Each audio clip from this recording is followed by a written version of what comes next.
welcome back to the Ghoul Guide Association. We are, as ever, and even for a new calendar year, your Ghoul Guides. My name is Lauren. And I'm Mary. And this is the Ghoul Guide Association, a show where we talk about all things pop culture, history, and the Gothic. And it's 2026, Mary. I know. What happened to 2021, hey? Time just goes quickly, right? I know. I can't believe I've been 30 for 6 years. Oh gosh. Wow. Yeah. But to Lauren, my favourite ghoul, but also to all of you ghouls out there, Happy New Year. Yeah. It's a brand new year. This is our first recording of the new year. We were going to record earlier, but I started the new year in style by having a really bad stinking cold that kept me in bed for a couple of days.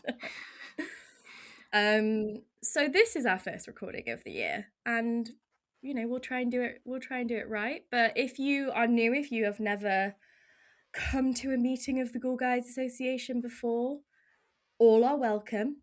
You just have to sell your soul to Mary or sign a pact with the tiny demon that lives in my bookshelves, and then you get to be a part of the Ghoul Guide Association. And you don't really get any member benefits yet, but you get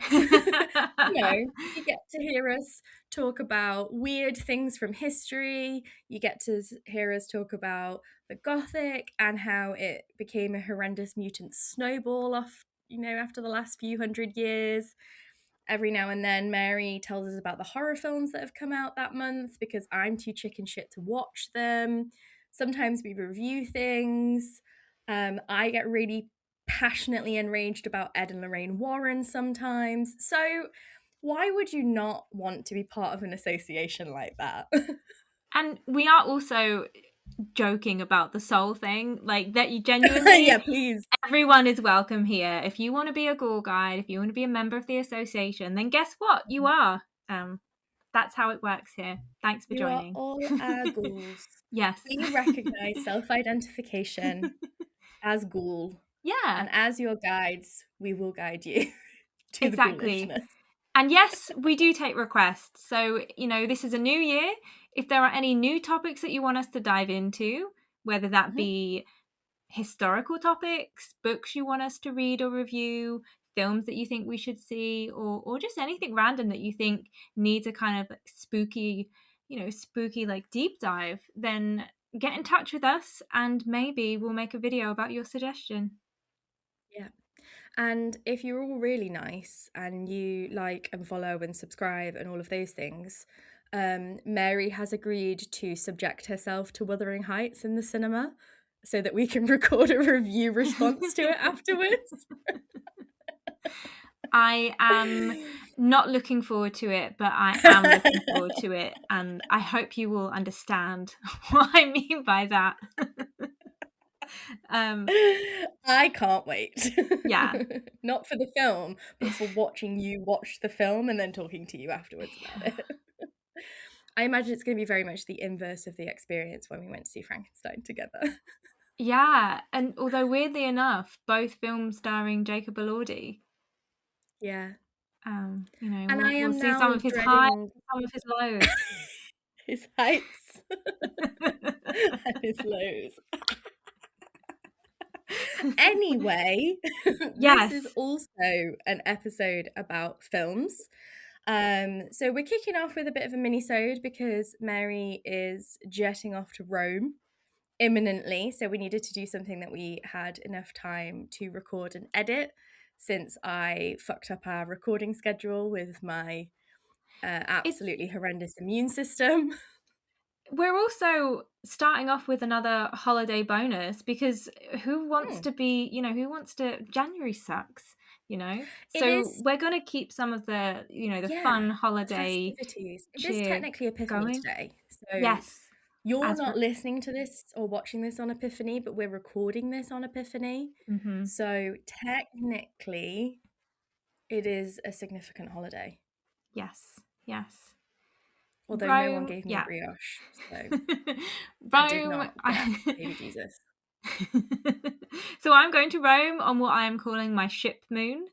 Yep. And if you would like to hear me talk to Lauren about all the spookiness of Rome, then please do comment below. But yeah, in this episode, this is a follow-up to our previous holiday film festival bonus where we are talking about another film festival that I went to last year.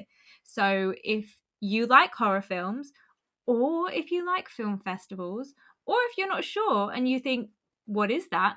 Go and check out our previous holiday bonus episode, which is all about Mayhem Film Festival in Nottingham. Or stay right where you are and listen to this episode, which is all about Celluloid Screams in Sheffield. The second best city in the world. As some would say. Seems like I'm being really negative on these cities. I actually really love both Nottingham and Sheffield. And I'm just trying to stay impartial. So obviously, Mayhem is a film festival in your home city, Lauren, My home and city. Celluloid Screams is the film festival, the horror film festival in Sheffield, England. And I remember, like, when we were doing our PhDs, and Kathleen would often go and talk about like these all-nighters, and I was always a bit of a wuss, not in terms of horror films, just in terms of public spaces and social interaction. But I've been to Celluloid Screams for a couple of years now, and I have to say it's another really nice northern festival. If you like horror, if you like films, then I would highly recommend it, and everyone there's really friendly. So I said the tagline for Mayhem at the start of last episode. The kind of tagline for Celluloid Screams is the best in new and classic horror since 2009. So this is very much a horror film festival, whereas I think Mayhem is also encompassing sci-fi and cult cinema. And the director of this festival is Rob Nevitt. Polly is also involved as the short film programmer, and I really like the way that Solo Screams does it, where before every feature film they will have one or two shorts, which is a really nice way to kind of like pair them and get a kind of like it's like reading like a short story and then a novel, I guess would be the way. So it's quite Like nice. when you get a collection and it's like 3 short stories and then a novella or something. Yeah. So it's kind of like, here's your appetizer and then your main course and then Your the dessert. And then the dessert is kind of talking about the films. Okay, we can go with that. That works as a kind of description. We love a food metaphor. I do. Yeah, we love food. And this year was its 17th edition, so it has been going on for quite a long time. And it took place between the 23rd and the 16th. Oh, that's wrong. It took place in October. I've got those dates wrong. It was sometime in October. The next one this year will also be in October. So if you like this review of the festival, then check it out. Is it before or after Mayhem? It's after. Okay. It's in the latter half of October. Yes, yeah. But okay, so some of my festival highlights. So again, if you've watched the previous film festival bonus, you'll know what I'm about to do. I'm going to go through some of my film festival highlights. If you went to this festival, these might be different to your highlights, and that's fine. Please let us know if there were films that I've missed that you think were actually the best or your favorite, because I really love hearing from people about theirs. But this is essentially, these are my top 5/6 because I just have no chill films that I saw at Celluloid. Normally in our So You Don't Like Horror, I do spoil these films, but because this is a bonus episode and because these are film festival films that are still on the festival circuit in some case, I'm not going to spoil them because I think, not everyone has had a chance to see them necessarily, so I don't want to give too much away, but I am just going to give you a little bit of a flavour. And kicking us off, I'm actually not going to be talking about a film. I'm going to be talking about an event. Ooh. Yes, exactly. Often at film festivals, they will sometimes have events going on, and it might be a special screening or a musical accompaniment, like a live score. And at this year's Celluloid Screams, they had Cryptid Queers Night of the Living Dead, which was a fabulous monster drag show. Oh my So, god, amazing. yeah, so genuinely, this was one of my I met one of the best things that I saw in October last year. October's a very spooky month. This drag show was incredible. It was organized. It was basically a partnership between Celluloid Screams and Cryptid Queers, which is a monster drag kind of organization in Sheffield. Which brings some of the region's best drag monsters to the stage for a very special live show. If this sounds like something that you're interested in and you're in the Sheffield or local area, then Of Google them. Yorkshire. Maybe I'll put a link in the description. They're great, and they often do live events and things where you can go, or if you want to get involved. If you're thinking, what is monster drag and what is cryptid queers? They essentially describe themselves as being where drag meets the dark and the divine. We are an alternate drag event established in 2021 dedicated to celebrating the monstrous, the mysterious, and the magical. From gothic glamour to full-on creature feature chaos, we champion artists who blur the lines between beauty and horror. And this I'm googling event, it now. Lauren's googling it. Yeah, genuinely, because it's so good. This event was emceed or chaired by King Computer, who is Cryptid Queers founder and self-proclaimed Prince of Thoughtness. There are queens, there are Brilliant. there are kings, there are cryptids, and it's just all of that kind of fabulous monstrosity that I love, that you love, Lauren, that we all love. It's yes, we need more of this. Mhm. This was just a brilliant way. This was on the opening night, and yeah, it was divine. It was dark. I loved it. 10 stars. It looks amazing. It looks amazing, yeah. I would It definitely looks link so good. I would definitely link below. So if you are interested, do check them out. They're lovely people and they put on a really great show. Mhm. Yeah. So It not a looks like film, it. but I couldn't not talk about them. And I've wanted to tell you about this, Lauren, ever since I saw it. It was so good. It's so good. We've been to some gothic kind of academic events where there's been drag shows, and yeah, I We think did, we saw Cheddar Gorgeous once, and that was yes, amazing. yeah. So I think fabulous, love it, more of it, please.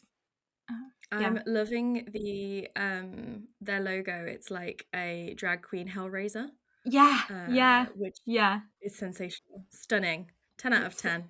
yes, yeah, Uh, exactly. No, it's no, no notes. no Uh, notes.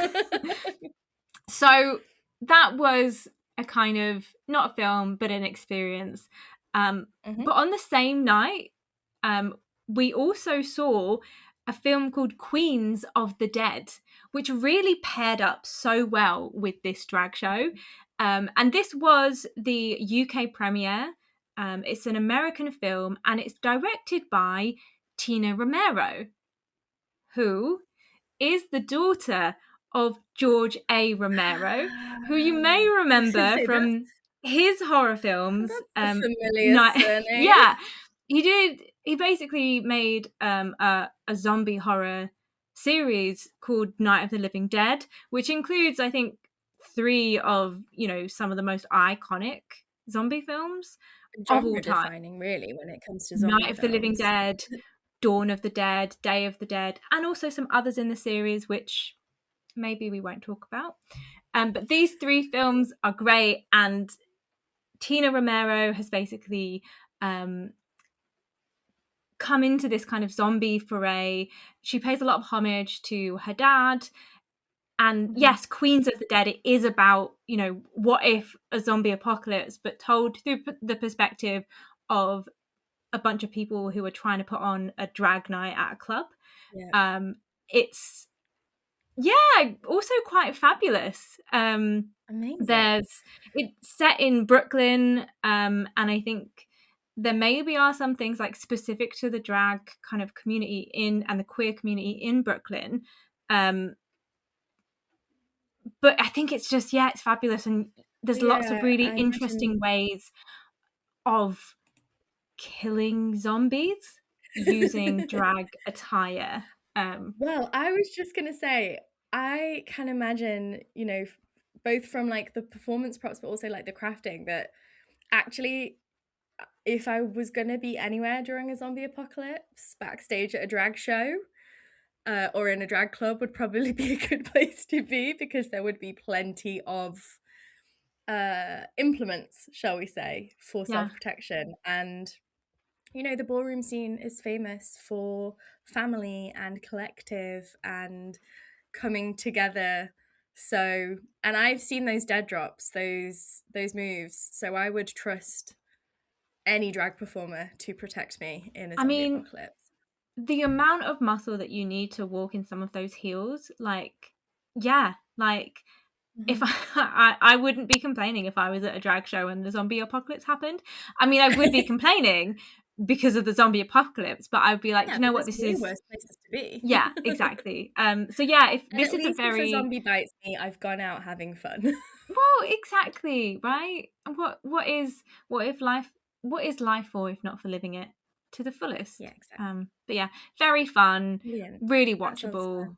Yeah, it was, and Famously, I hate zombie films, and that is the thing that I find the most terrifying. So yeah, absolutely won't be watching it, but no. obsessed with the idea of it.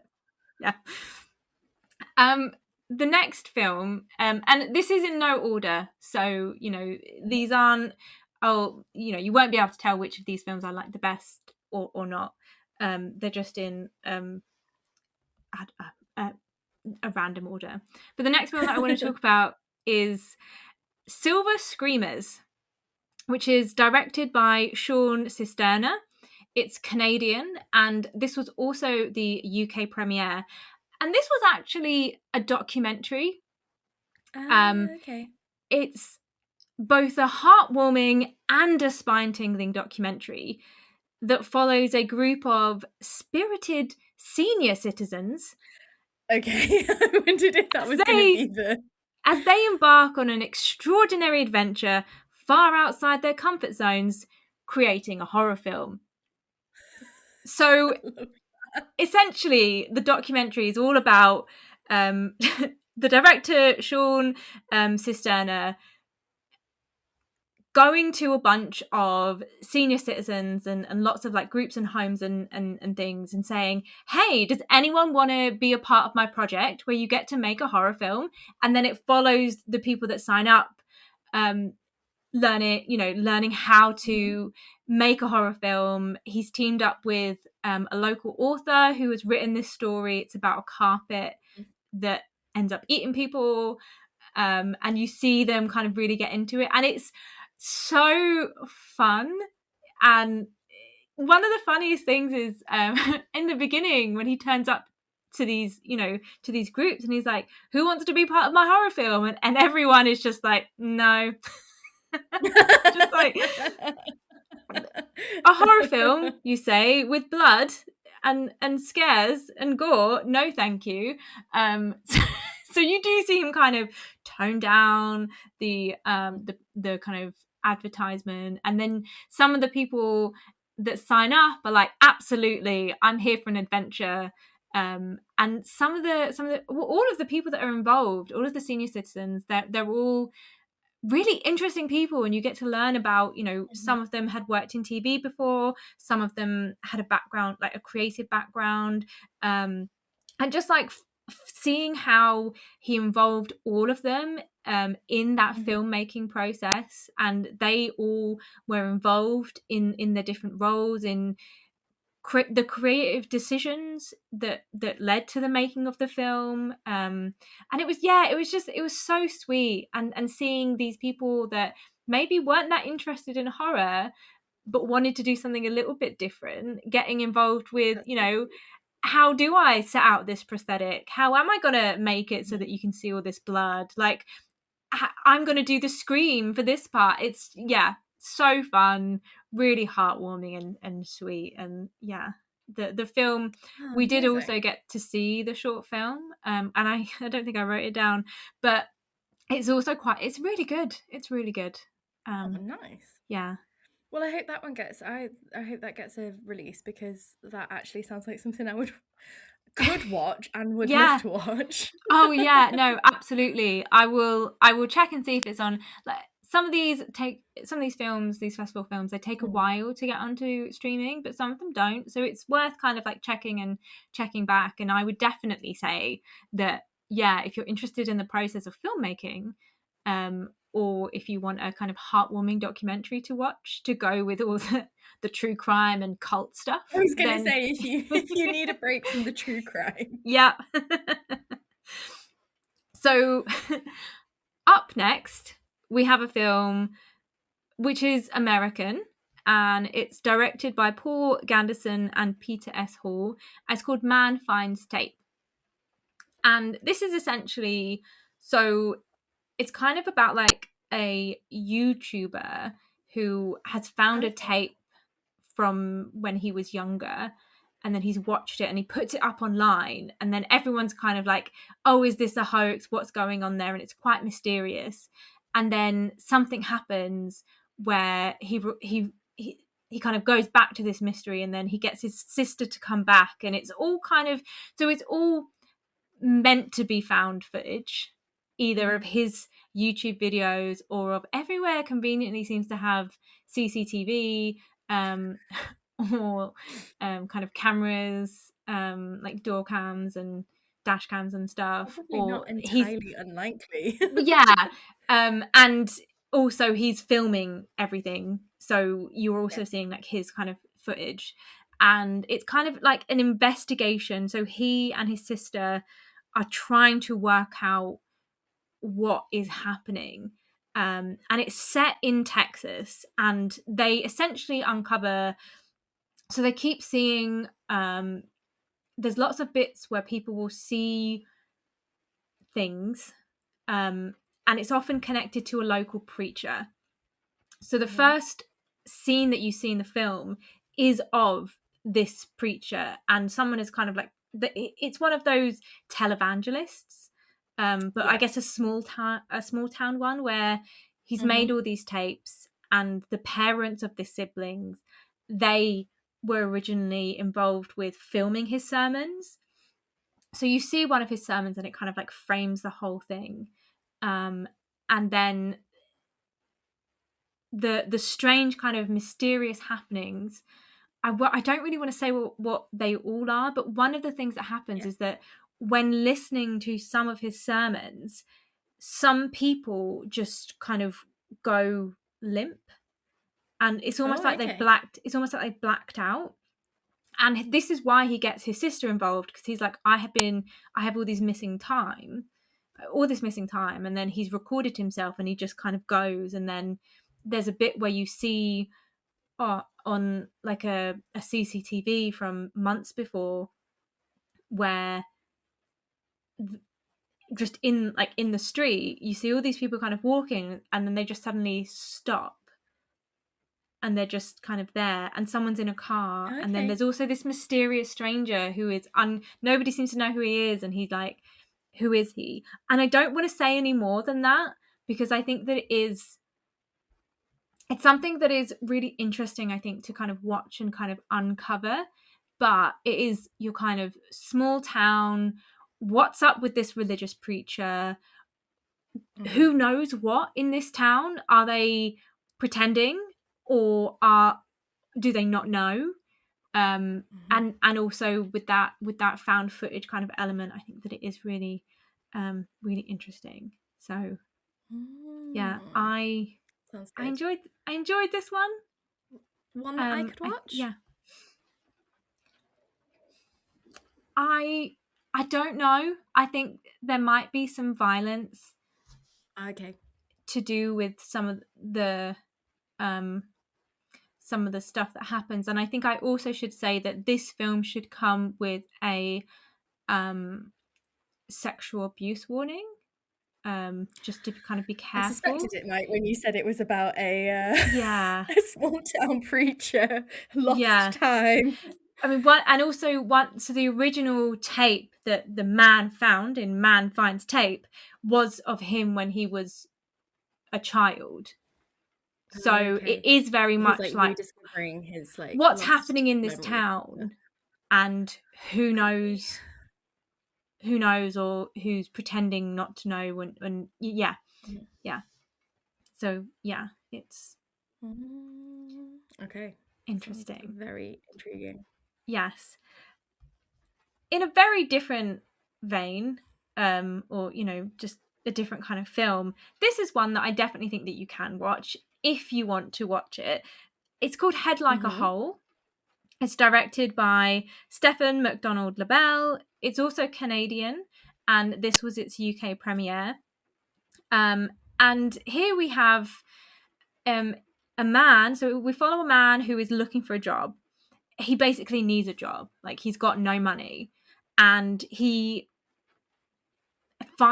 interviews for this weird job. It's just in a house. So imagine turning up to a kind of detached house, or like a house in the suburbs in America, or some just a house. Not Doesn't look like a place of work. It looks like a residential home. He turns up, interviews, and then they give him the job, and he's like, cool. And what is this high paying job that is weird and is at this In a random house? house. He basically has to move into the home. So it's a live-in job. He needs to live there so he can be available. But he works like normal, regular hours. He has to go into the basement, sit down on a chair, looking at a hole in the wall and measuring the hole in the basement every hour to determine whether or not the hole has grown in size. Okay.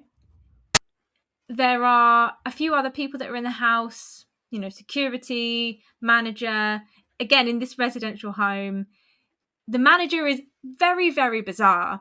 And I think there's a couple of times where he maybe forgets to measure the hole, and the manager is very, very disappointed. And I think he, at the end of his first day, he rings up and says, how are your measurements? I know this will be really important to you. And when he misses a measurement, he's quite angry, threatens to fire him. It goes on for a long time, and you're kind of like thinking, what is going to happen Mhm. or not happen with this hole? At some point, they get a delivery of a lot of books, a lot of religious books. But obviously, we're following the man who's measuring his hole in the basement, so we don't really know a lot about the books. Um, Sorry. it's no, it is. I think, yeah, I think it's very much, and I don't want to spoil it, so I Yeah. can't tell you what happens. But what I will say is that they do end up having to use like prosthetics and blood and stuff and gore, and I really can't. I wish that Okay. in order to sell this to you, I would have to spoil it. I don't want to spoil it. Okay. But what I will say is that the director is so lovely, and he was talking about the idea of so Head Like a Hole. Depression obviously is a big kind of theme, and kind Mhm. of specifically like social anxiety, and how, like, when you're just when you're doing something and you have to do it and you don't know why you're doing it, and it's like something that is pointless and meaningless, and seem whereas I was sat there watching the film being like, I would actually quite like a job where I just had to measure a hole in the wall. I love I love repetitive tasks. um but yeah, there Whereas I is, would yeah. absolutely get pathological demand avoidance. and Yeah. be like, I'm not measuring this fucking hole. Yeah. But if you need the money, if you need the paycheck, you know, it's a job and it's a home, Yeah, you know, don't have true. to pay rent. It's included. See, for me, I'm like, great, perfect, win-win. And I was like, I am.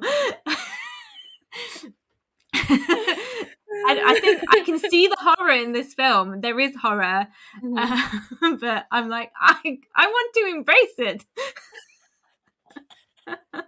But yeah, And it's like 3 p.m. time to measure the hole. yeah, exactly. But yeah, I wish I could tell you, lovely listeners at Okay. home, why you should watch this film. There is a payoff to the film, and it is worth watching. So if you see it and you're like, I don't know, is it just some guy measuring a hole? Mostly yes, but also no. Mhm. So yeah. Well, I mean, I feel like that already just there's so many things about it where I'm like, what genre is this going to lean into? Because it's a bit like when you read like Sylvie Moreno Garcia and you're like, is this Yeah, sci-fi? Is this a ghost? Is it supernatural? Is it an evil corporation? Is it my mental health? Is it a demon? Is it all of the above? Like, I do quite enjoy being able to recognize the generic conventions, but then not being able to tell which yeah. direction it's going to go in. That is a lot of fun. I also really love the way the kind of the narrative style of painting everyday experiences through a kind of horror lens, and the fact that you don't really need necessarily to have explicit horror tropes for it to still be horrifying. There is Yeah. something so unsettling about the boss in this film, and about the workspace and the other colleagues, Yeah. that you don't necessarily need more. It is enough. Mundane horror is Mm, it's like one of those things where like it's really simple, but it's really hard to do it right. Because exactly. it's so simple, I Yes. do love a mundane creep. Like Yes. Which is not quite exactly being what able this to is. tell, but feeling unsettled. Yes. Okay, well that sells it to me. Yeah. Next up, we have what I can definitely call a thriller. So this is a film called Confession, directed by Nobuhiro Yamashita. It's Japanese, and this was its UK premiere. And Mhm. I won't go into the backstory of why I have been waiting to watch this film for over a year, but I have been waiting to watch this film for over a year, and I was so excited when I saw that I was finally going to get to see this film. And it's Well, I'm glad essentially that you got to see this film. yeah, and there is quite a lot of violence in this film, so you might not be able to watch it.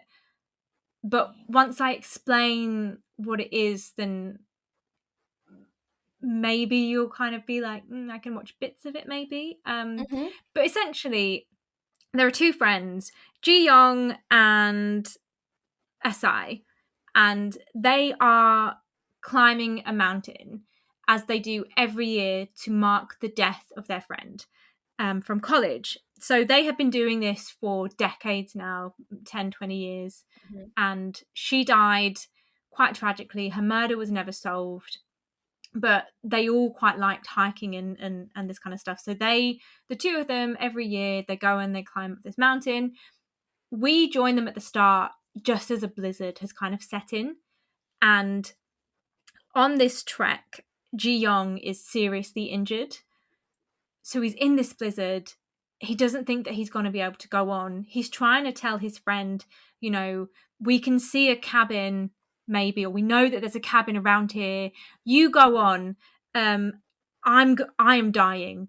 So he makes a deathbed confession where he tells his friend, so actually I'm actually like the murder of our old college friend isn't a mystery because I killed her. And you might think, We no, love a Mary, I deathbed thought you said confession. no spoilers. But don't worry, because this is the setup to the film. Mhm. You need to know this because this is like right. This is like right in like the first 5 minutes. his Yeah. friend maybe hasn't properly processed that. There's still a blizzard going around. He's like, I can see this cabin. I'm going to get you to this cabin. So he does. And then he works as quick as he can. So obviously, not me, but from films, I have learned that people that go hiking or go like mountain climbing, there are lots of little kind of cabins that are there for people to use. And they will have like certain facilities that anyone Yes. can use. The idea is that like you leave it how you found it, you don't leave your rubbish Yes. there, all that kind of stuff. So that's the kind of cabin that this I is. only I only know this because of, like, things like the Uncanny episode about the bothy. Yeah, Like, yeah. you would not catch me on a mountain hiking, but I No. I too, through pop culture, have learned that hiking and hunting and, like, Yeah. climbing cabins are a thing, and they usually have, like, some provisions and, like, Yes. you know, it's a So s yeah. shelter. So that's to say that there is stuff in this cabin, so they can shut the cabin. There's firewood, so they can make a fire and boil water. But there's not like loads of supplies because the idea is that you will bring your supplies with you. Mhm. Um, so they're now in this kind of cabin. Asai has kind of got his friend better, and now he's like, "Oh, I'm not going to die, but I have just confessed to murder." And his friend is like, the person that I am with has killed before. What do I do with that? And it's really Mhm. interesting. The kind of like the relationship between them, seeing how both of them, there's a lot of tenseness, and a lot of like kind of psychological distrust, and also it's still really cold. One of them Mhm. has like potentially frostbite, potentially like really injured their leg. They can't get help for a long time, and you just kind of see this kind of like um unwinding chaos just spilling over into the night. And yeah, it's fascinating. I really enjoyed it. It's, what's going to happen. Is one of them going to kill Mhm. the other? Who's going to do it? Are there more secrets to kind of be found out? So it is really exactly as I said. Like, I haven't spoiled it by telling you that one of them killed their friend, but there is more to the secret, and also it's Yeah. all about that kind of tense thrillerness. There is a bit of fighting at the end between the two men, but that's basically all it is. So there is violence between the two, Mhm. um, but it is, yeah, it's very much contained in the cabin, That and does yeah, sound like my kind of thing because I famously like a tense, mm, creepy, psychological, like, yeah, I'm, you know, because I can sit through it. Um, yeah, but yeah, that sounds great, like, I love that sort of we're in a confined space, what happens to you when you're in that confined space, and what happens to trust and the psyche and all of those types of things. Yeah, that sounds great. it's so good, and especially given that I had been waiting for over a year to see this film. It was worth the wait. It's very good. Mhm. So yeah, if that's the That's kind of I'm thing glad it that was a good you payoff. like, yeah, it's very, very good. Okay, so Awesome. finally, the last film that I'm going to talk to you about is a South Korean film directed by Kim Soo-yoon, and it's called Noise. And this was also the UK premiere, so there were lots of really interesting Mhm. premieres at Celluloid Screams, so another reason to go to festivals. Um, but here, there's a woman with a hearing impediment. She's living in a block of flats, and she can hear um, these sounds. She's moved into the flat. It was shared with her and her sister. She had moved out previously, and now her sister has gone missing. So she's moved back into, or is staying at her sister's flat, trying to work out where is her sister? Where's my sister? Where's she gone? Mhm. And she's hearing all of these sounds, and then she basically realizes that before her sister went missing, she had also been hearing all of these sounds, and it's kind of like, is Okay. this is this something to do with the people in the building. So people up, the floors above, the floors below, stop making all that noise up there, we're not making any noise. It's that whole kind of like, we've all, well, Yeah. maybe we haven't all, but like I know you and I, we've both lived in flats, and sometimes you don't get the luxury of not always not being able to hear your neighbors, but some flats are more Yeah. noisy, I guess, than others when it comes to your neighbors. And it can be frustrating, although at the same time, you can't, sometimes there's not a lot that you can do to help that. So it's kind of like Yeah. taking that very real scenario that a lot of people have experienced and then adding a possible haunting or a possible kidnapping, maybe murder mystery. Maybe her sister's still somewhere in this building. She's just being captured, or maybe there's something else there. So Okay. I'm not going to say anything more than that, other than I think if you like Asian horror, I think you will enjoy this.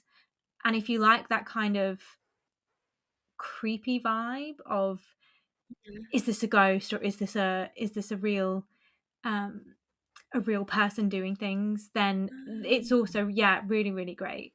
So that So, fun is, anecdote, yeah. I just Googled this movie, Okay. and because I was like, "Oh, that sounds interesting." As you know, and perhaps people listening and watching know, I like a lot of Korean cinema. The lead actress is called Lin, Lee Sun Bin, and I was like, "Oh, she looks really familiar." And I've just realized that I recently watched a K-drama where she plays a potato scientist.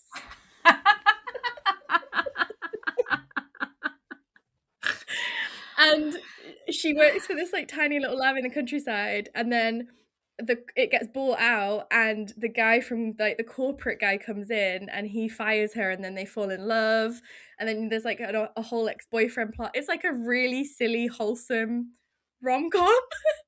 It could not be more different from what you just described to me. And it looks like the guy that plays the sister's boyfriend is an actor called Kim Min Suk, and I have also seen him in a lot of rom-com and comedy K-drama, and I know him as being like a really funny sort of like, he's got really good comic timing and stuff.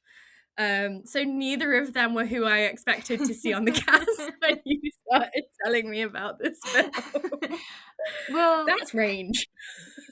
yeah, no, 100%. And also now, I didn't know that being a potato scientist was an option. I Yeah, feel like I well, have made a massive mistake in my specialism.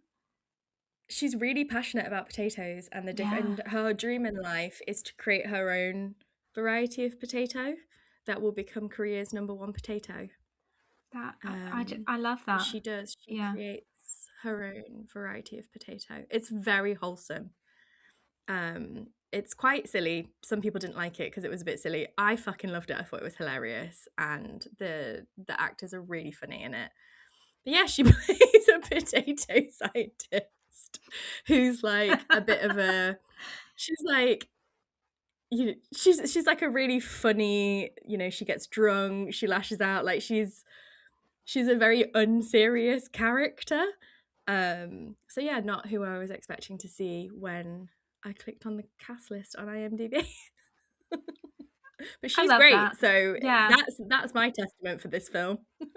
yeah, and I really enjoyed this. It made my list of Of celluloid top screams films. highlights. So yeah, Mhm. good film. Um, and yeah, wait, let's finish on a potato high, because I have also got to the end of my list. Um, but also I really like potatoes. Let us know So your favourite variety of potato. yes. I'm quite partial to a King Edward, although I've Hmm. recently been eating a lot of red potatoes because I've Ah, learned that yeah, they have a lower glycemic index, and I have yeah, insulin resistance. yeah. So yeah, I let us I know. pretty Or much, maybe, yeah. what's your favourite type? Do you like a Hasselback, a roast potato, a mashed potato, a chip, a wedge, a dauphinoise, a gratin?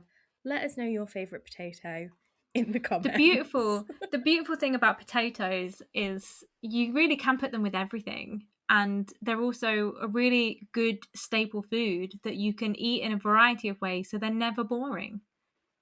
Exactly. We've never been more British. Okay, so with that, On that those are my Celluloid Screams 2025 festival highlights. If you haven't, please go and listen to my Mayhem 2025 festival highlights. And as always, let me know in the comments and let Lauren know what you liked and if there's anything that you think that Lauren can watch, especially if you've been to any other film festivals. We hope that you had a really lovely holiday and New Year. We're very excited to be back, and yeah, we hope that you have enjoyed these bonuses, and we will see you very, very soon in our next video. And until then, stay safe and stay spooky. Stay safe and stay spooky, and I mean it about the potatoes. Bye!